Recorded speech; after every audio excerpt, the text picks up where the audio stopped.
समांतर श्रेणी। समांतर श्रेणी संख्याओं की एक ऐसी सूची है जिसमें प्रत्येक पद पहले पद के अतिरिक्त अपने पद में एक निश्चित संख्या जोड़ने पर प्राप्त होती है, वो क्या कहलाती है? समांतर श्रेणी कहलाती है। ठीक है, फिर आता है आपके एक सार्वअंतर। सार्वअंतर, सार्वअंतर को हम स्मॉल डी से प्रदर्शित करते हैं। ठीक है, सार्वअंतर हम कैसे निकालेंगे? जिससे मैंने हमें AP दी हुई है, इसमें से A2 माइनस A1। सार्वअंतर कैसे निकलेगा? A2 माइनस A1 या A3 माइनस A2 या A4 माइनस A3, इस तरह से। ठीक है, सार्वअंतर का जो मान है देखो धनात्मक भी आ सकता है, ऋणात्मक भी आ सकता है और शून्य भी आ सकता है। ठीक है, धनात्मक भी आ सकता है, ऋणात्मक भी आ सकता है और जीरो भी हो सकता है। अगर हमें पूछ दे कि भाई हमें अगला पद ज्ञात करना है, भाई समांतर श्रेणी है, जैसे AP है, हमें दी हुई है A1, A2, A3, A4 और कह दे कि भाई 4 पद दिए हुए हैं, अगला 5वां, 6ठा या 7वां पद ज्ञात करो, तो हमें A5 को हम कैसे लिख सकते हैं? A5 को हम लिख सकते हैं A प्लस 4D, ये फॉर्मूला है। A5 को हम कैसे लिखेंगे? A plus 4D। अगर या इसको हम कैसे लिखेंगे? A5 ज्ञात करना है तो A4 प्लस D, यानी इसका जो मान दिया हुआ है और सार्वअंतर आएगा वो इसमें जुड़ जाएगा। ठीक है ना, ये आपको ध्यान रखना है। तो आपके जो है 5.1 प्रश्नावली में है, उसमें पहला सवाल तो दिया हुआ है प्रथम पद और सार्वअंतर निकालना। दूसरा सवाल दिया हुआ है कि भाई आपको 4 पद दिए हुए हैं और उसमें आपको आगे 3 पद या 4 पद जो भी आपको ज्ञात करना है। प्रश्नावली 5.1 है, निम्न समांतर श्रेणी के लिए प्रथम पद A और सार्वअंतर D ज्ञात कीजिए। ये आपके परीक्षा में 1 नंबर का सवाल आता है। तो हमें AP दी हुई है, AP है हमारे पास में 6, 9, 12, 15 और इसमें हमें पूछा गया है कि प्रथम पद और सार्वअंतर ज्ञात कीजिए। प्रथम पद यानी A और सार्वअंतर यानी D, ये दो आपको ज्ञात करना है। तो बिल्कुल इसका हल हो जाएगा। देखो A1 बराबर A बराबर 6, प्रथम पद अपना 6, D हमें निकालना है, D सार्वअंतर A2 minus A1, A2 का मान कितना है? 9 माइनस A1 का मान कितना है? 6, तो ये हो जाएगा 3। ये इस तरह से आपको 1 नंबर का सवाल पूछते हैं। 5.1 का हमने पहला सवाल किया। दूसरा सवाल है AP हमें दी हुई है। ठीक है, तो प्रथम पद हमें ज्ञात करना है, प्रथम पद और सार्वअंतर। तो इसका हल हो जाएगा प्रथम पद यानी A1 बराबर A, ये हो जाएगा माइनस के साथ। D आपको निकालना है, D बराबर A2 माइनस A1, A2 का मान क्या है? माइनस के 9। अब यहाँ पर आपको ध्यान रखना है, देखो मान माइनस में है तो ये माइनस A2 का मान तो -9 आ गया और माइनस, और दूसरे वाला जो पद आएगा यानी A1 का मान माइनस में है तो इसको आपको कोष्टक में बंद करना है और फिर इसको लिखना है माइनस के 9 माइनस माइनस प्लस 7। अब यहाँ पर किसका संख्यात्मक मान बढ़ा है? तो माइनस का बढ़ा है तो माइनस का चिन्ह, प्लस का बढ़ा है तो प्लस का चिन्ह और दोनों का अंतर करना है। तो माइनस का संख्यात्मक मान बढ़ा है तो माइनस, और 9 में से 7 गए तो 2। ये तो हो जाएगा आपका D और ये हो जाएगा आपका A। इसी तरह से अगला सवाल, इसके अंदर आपका ये हो जाएगा, ये तो हो जाएगा 3/2। D आपको निकालना है, D बराबर A2 माइनस A1, A2 का मान है आपका 1/2 माइनस 3/2, लसफल हो गए 2 आएगा। 2 का भाग 2 में दिया एक बार, 1 को 1 से गुणा किया 1, माइनस 2 का भाग 2 में दिया एक बार, 1 को 3 से गुणा किया 3, माइनस संख्यात्मक मान माइनस का बड़ा है, माइनस 3 में से 1 गया, 2/2 बराबर -1।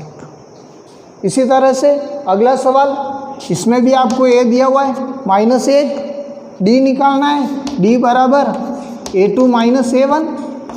अब a2 का मान है 1/4 माइनस और a1 का मान -1, तो इसको आपको हल करना है।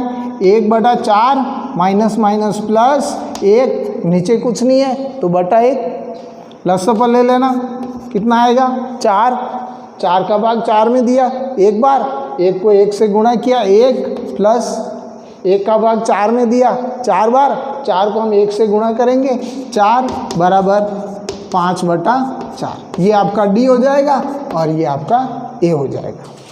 इसी तरह से देखो दूसरा सवाल है, यदि किसी समांतर श्रेणी के लिए प्रथम पद a और सार्वअंतर निम्नानुसार दिया हुआ है तो अगले प्रथम 4 पद आपको निकालना है, 4 पदों तक आपको मान निकालना है। तो देखो इसके अंदर a दिया हुआ है, d दिया हुआ है, a1 का मान तो हमारे पास में है, a1 बराबर a बराबर -1 दिया हुआ है। अब हमें a2 निकालना है, तो देखो a2 बराबर हो जाएगा a प्लस d, प्रथम पद में d जोड़ दो तो ये हो जाएगा a2, a का मान है आपके पास में -1, d का मान है आपके पास में 1/2,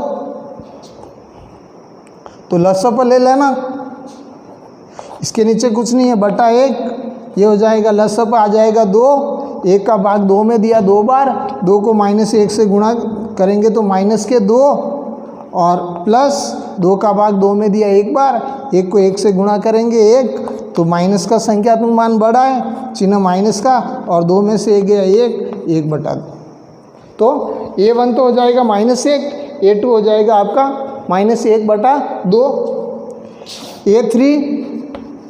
a3 तो a प्लस 2d, तो a का मान क्या है हमारे पास में -1 प्लस 2 × 1/2, ये हो जाएगा -1/1 और 2 से 2 कट जाएगा तो प्लस का 1, तो ये माइनस का 1, ये प्लस का 1, क्या आ जाएगा 0, दोनों आपस में कट जाएंगे, -1 + 1 0 हो जाएगा।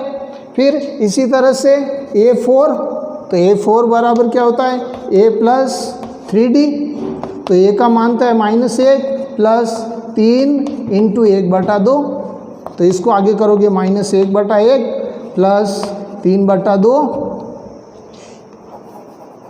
तो इसको अपन लसागु पर लेंगे, 2 आएगा, 1 का भाग 2 में दिया 2 बार, 2 को -1 से गुणा किया 2 प्लस के 3 बराबर, अब प्लस का संख्यात्मक मान बड़ा है तो 1, 3 में से 2 जाएगा 1/2, तो प्रथम पद हो जाएगा -1, दूसरा पद हो जाएगा -1/2, तीसरा पद हो जाएगा 0 और चौथा पद हो जाएगा 1/2।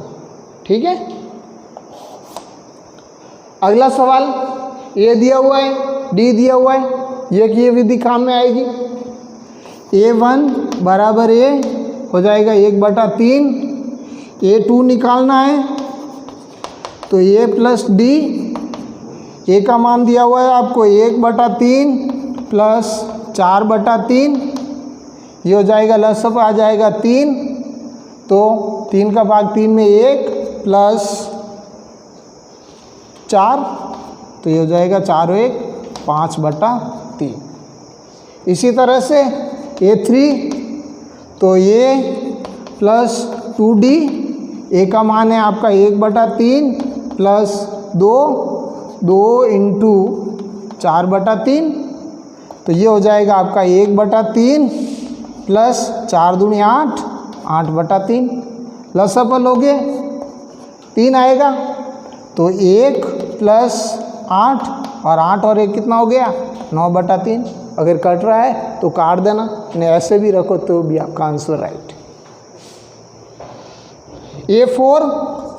a4 बराबर a प्लस 3d, तो ये हो जाएगा 1/3 प्लस 3 × 4/3, तो ये हो जाएगा 1/3 प्लस 3 से ये 3 काटना चाहो तो काट दो, नहीं तो ऐसे ही रखो, सरल करने में सुविधा रहेगी। 4 × 12 12/3 प्लस पर लोगे 3 आएगा, तो 1 + 12 बराबर 13/3। ठीक है, सही आ रहा है। आगे इसमें देखो दशमलव वाला है, तो प्रथम पद a1 बराबर a बराबर हो जाएगा आपका 0.6। अब a2 a + d, a का मान क्या है 0.6 + 1.1, तो ये हो जाएगा आपका 1.7। a3 तो a + 2d, a का मान है 0.6 + 2 × 1.1, तो ये हो जाएगा 0.6 प्लस और ये हो जाएगा 2.2, तो ये इसको जोड़ोगे तो ये हो जाएगा 6 और 2.8। और a4 ये हो जाएगा a + 3d, तो 0.6 + 3 × 1.1, तो ये हो जाएगा 0.6 + 3.3, तो ये हो जाएगा 3.9। ये आपकी 5.1। तीसरा सवाल को इतना इम्पोर्टेंट नहीं है, छोड़ो। प्रश्नावली 5.2 देखो, 5.2 के अंतर्गत एक फॉर्मूला काम आएगा हमारे, an बराबर a + n - 1 × d। ये सूत्र हमारे काम आएगा।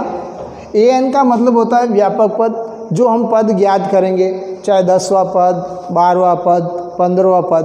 ठीक है, तो n हो जाएगा पदों की संख्या, a हो जाएगा आपका प्रथम पद, और d हो जाएगा आपका सार्व अंतर, और an हो जाएगा ज्ञात करने वाला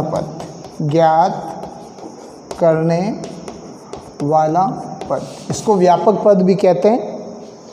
देखो 5.2 के पहला सवाल दिया हुआ है आपको, इसका हल हो जाएगा।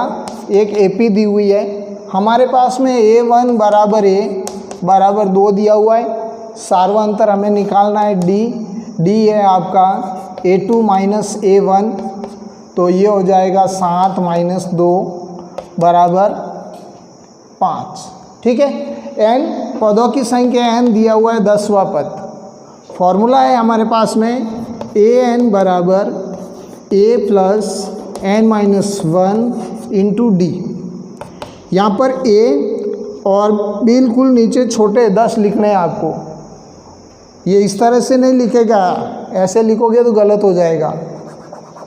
तो a प्रथम पद दिया हुआ है 2 + 10 - 1 × d का मान दिया हुआ है 5। ये हो जाएगा 2 + 10 में से 1 गया 9 × 5।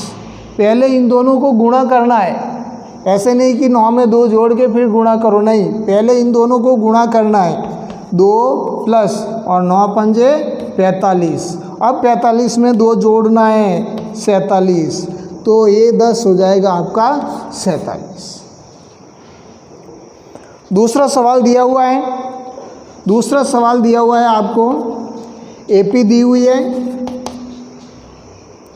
√2 √3, 2 3√2,